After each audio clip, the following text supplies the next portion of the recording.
everyone. So our study is all about NBSC Social Media Survey. In this survey, we collected data from 35 randomly selected NBSC students about how many hours they spend on social media every day. The main purpose of this study is to apply different statistical concepts such as mean, median, mode, range, variance, standard deviation, z-score, normal distribution, percentiles, and probability using real-life data from students. The data helps us understand the social media habits of students and shows how statistics can be used to analyze real-life situations. We arranged the data from lowest to highest so it would be easier to identify the mean, mode, and distribution of the data. Basically, this presentation shows how statistics can help explain patterns, averages, and probabilities in everyday student life. The letter A, compute the mean, median, and mode. So, para makuha ang mean, ikuha sila into from least to greatest ang 35 ka number. Dayon, i-add sila. So, ang magawas na answer is 132. Dayon, i-divide siya into 35. So, ang answer is 3.77. So, mauna ang mean. Tapos, sa median is ikuha na siya ang tanan, i-add 35 man tanan ka numbers, tapos divide sa 2, 17.5 ang gawas. So, round off siya. So, ika-18 value siya. So, ang 18 value is ang number 4. So, 4 hours siya. Dayon sa mode is, muna na siya ang nadaghan nga numbers nga gabalik-balik. So, number 5, kay kaupat ka kuha ng 5 hours. Next slide, please. So, sa letter B, calculate the range, variance, and standard deviation. So, ang range is ikuha na lang nakagapunga number o ang nagagamay i-minus. So, 7 minus 0.5 equals 6.5. So, for the variance, para makuha siya, makuha siya ka o table para makuha ang answer. Next slide siya. So, around siya. So, from least to greatest level siya. So, ang una is 0.5, 0.7, 0.8, 1, 1.5, 2, 2.5, 3, 3.5, 4, 4.5, 5, 5.5, 6, 6.5, and 7. So, kung kuha na lang siya, ang gawas 121.0515.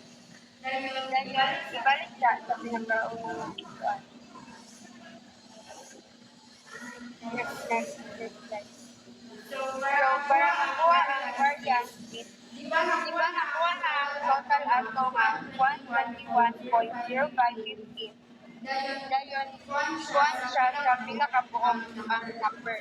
So, 35 minus 1 equals 34. So, 121.05 divided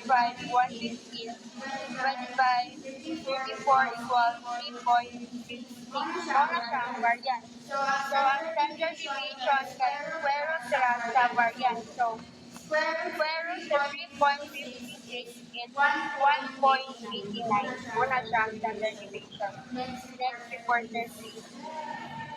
For letter C, determine the range of value that contains the middle 68% of the data. So the 68% rule states that in a normal distribution of data, 68% of data falls within its positive or negative one standard deviation for the mean. So mean nato is 3.77 hours and our standard deviation is 1.89 hours. So the lower bound is equal mean minus standard deviation, which is 3.77 i-minus din nato sa 1.89. So it equals to 1.88 hours. Well, the upper bound is mean plus standard deviation, which is 3.77 plus 1.89 is equals to 5.66 hours, which is our range is 1.88 to 5.66 hours. So, about of 68 of students is 24 out of 35 spend between 1.88 and 5.66 hours per day on social media, which represent the typical majority of the group. So, for the letter D, so compute the z-scores of 3 hours and 5.5 hours and interpret what each value indicates about their position relative to the mean. So atong formula ni is z is equal to x minus mean is over to s, which is standard deviation.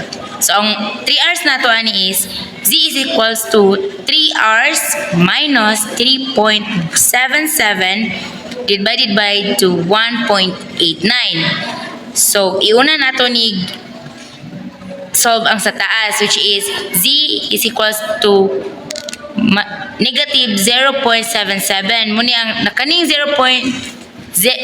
negative 0.77 is nakuha ni siya sa 3 minus 3.177. So, ang over na sa niya ni is, the lower is standard deviation niya, 1.89.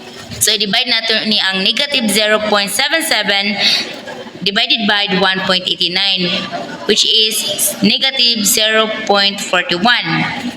As a student who spends 3 hours on social media is about 0.41 standard deviation below the mean. So, let's move to the 5 hours.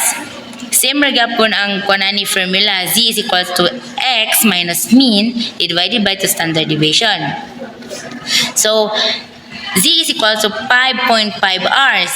Minus nato siya sa atong mean nga 3.77 divided by to 1.89. So, as pareha gapon sa 3 hours, iuna gapon nato ang sa ibabawan ni og solve. So, ang result anis, ang equal ani sa ibabaw is 1.73. 5.5 is minus 3.77 is equal to 1.73.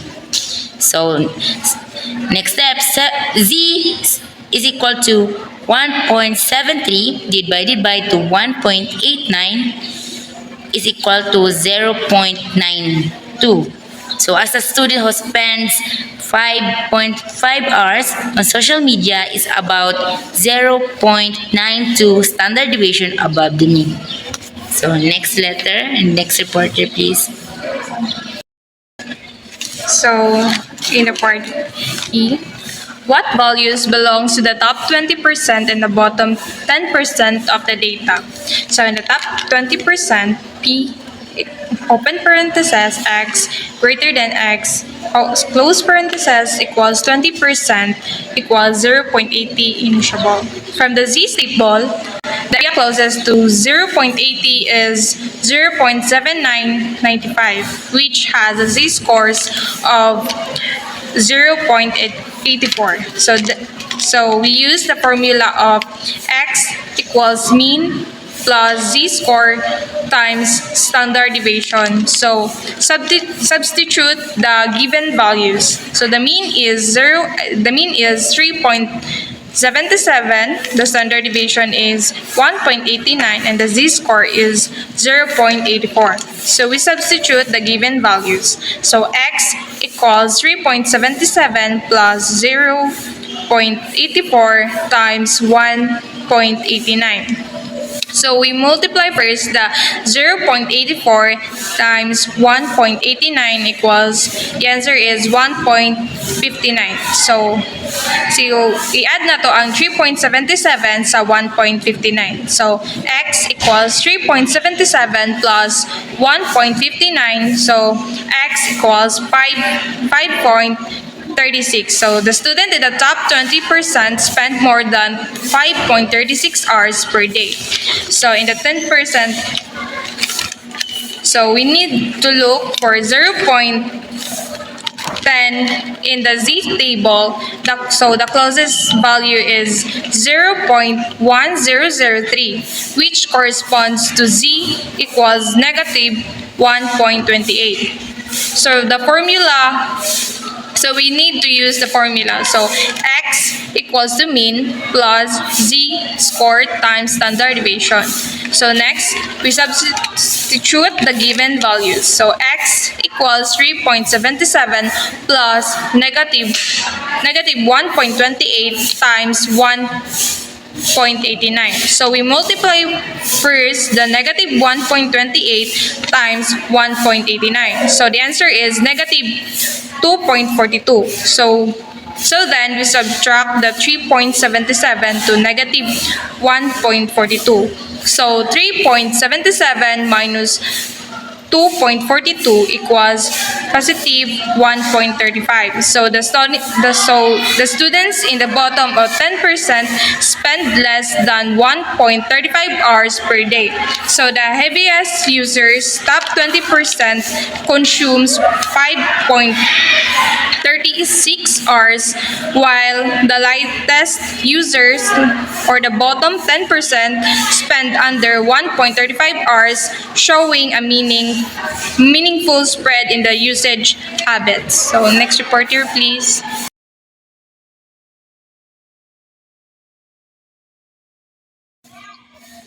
So for letter F, determine the proportion of students who spend 2 hours or less on social media in a day. So sa letter F, based sa gihatag nga data, ang average nga i the average time spent on social media is 3.77 hours, and the standard deviation is 1.89 hours. Since we want to know the proportion of students who spend only 2 hours or less, we first solve for the z-score using the formula. So z is equals to 2, imo siyang i-minus sa 3.77, then i-divide siya sa 1.89 equals negative 0.94. So after solving, makuha na to ang negative 0.94. So this means that 2 hours is 0.94 standard deviations below the average social media usage. Next, we locate the z-score of negative 0.94 in the standard normal distribution table. The table gives us a value of 0.17361. So this value represents the proportion of students who spend 2 hours or less on social media. To express the answer as a percentage, ato lang i-multiply ang decimal by 100.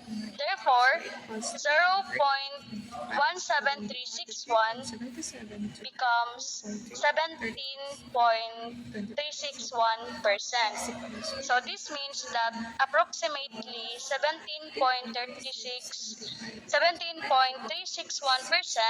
of students spend 2 hours or less per day on social media.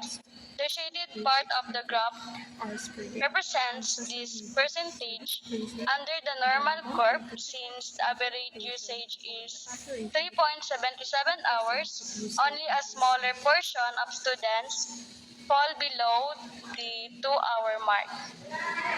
Next slide, please. So sa letter G, what is the probability that a randomly selected student spend 5 hours or more on social media per day?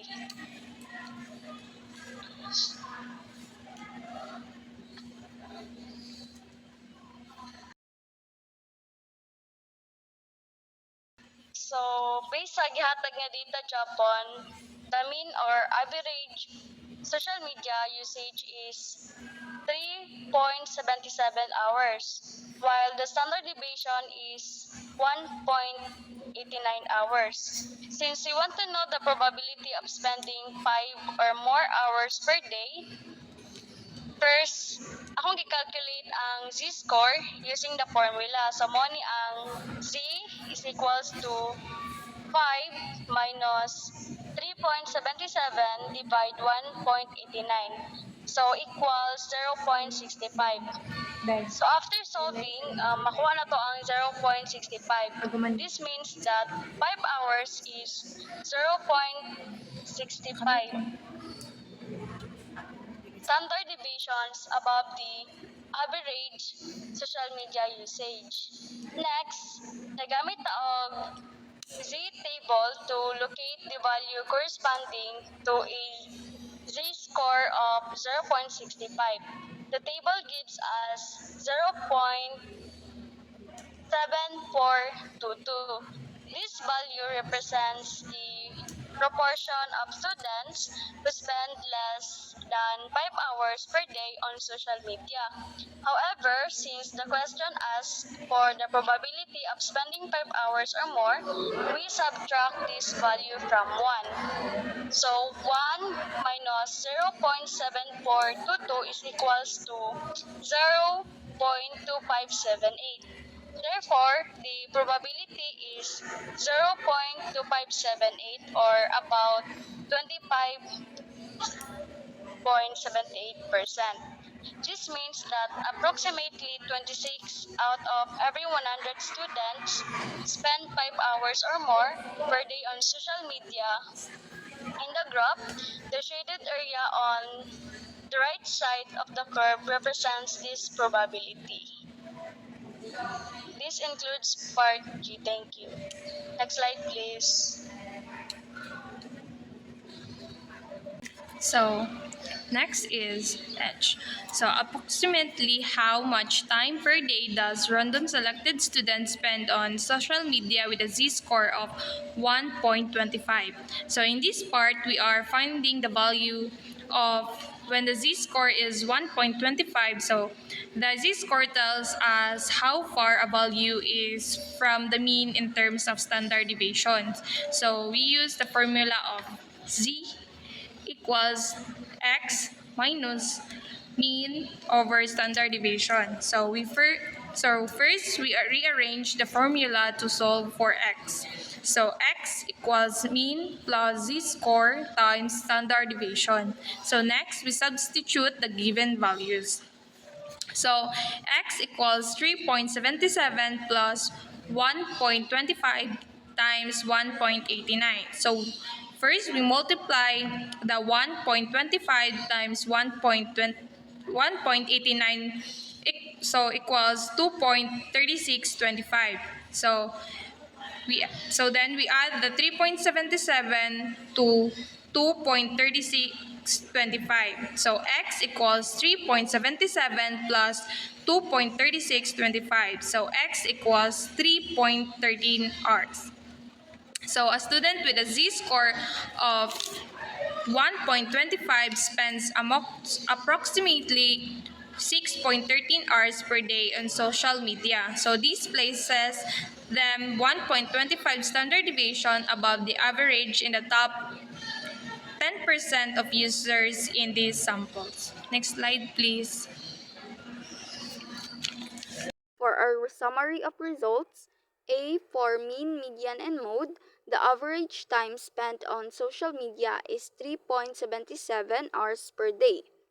The median is 4 hours, meaning half of the students spend less than 4 hours and the other half spend more than 4 hours. The mode is 5 hours, which means this is the most common number of hours spent on social media.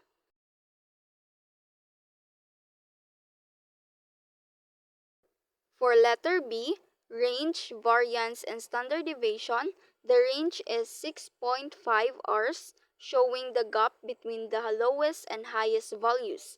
The variance is 3.56, while the standard deviation is 1.89, meaning the student's social media usage is somewhat spread out from the average. For letter C, middle is 68% of the data. Using the standard deviation, the middle 68% of students spend around 1.88 to 5.66 hours on social media daily. This is considered the normal or usual range of usage. For letter D, z-scores, the z-score for 3 hours is negative 0.41, meaning it is below the average. The z-score for 5.5 hours is 0.92, meaning it is above the average. For letter E, percentiles, the bottom is 10% of students spend less than 1.35 hours, while the top 20% spend more than 5.36 hours on social media. For letter F, proportion, about 17.361% of students spend exactly 2 hours per day on social media. G, for probability, the probability that a randomly selected student spends 5 hours or more on social media is 0.2578 or about 25.78%. For H, z-score of 1.25, a student with a z-score of 1.25 spends approximately 6.13 hours per day on social media, meaning they spend much more time online compared to the average student.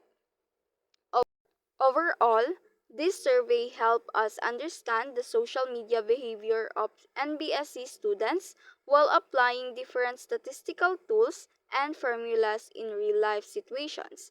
That would be all. Thank you.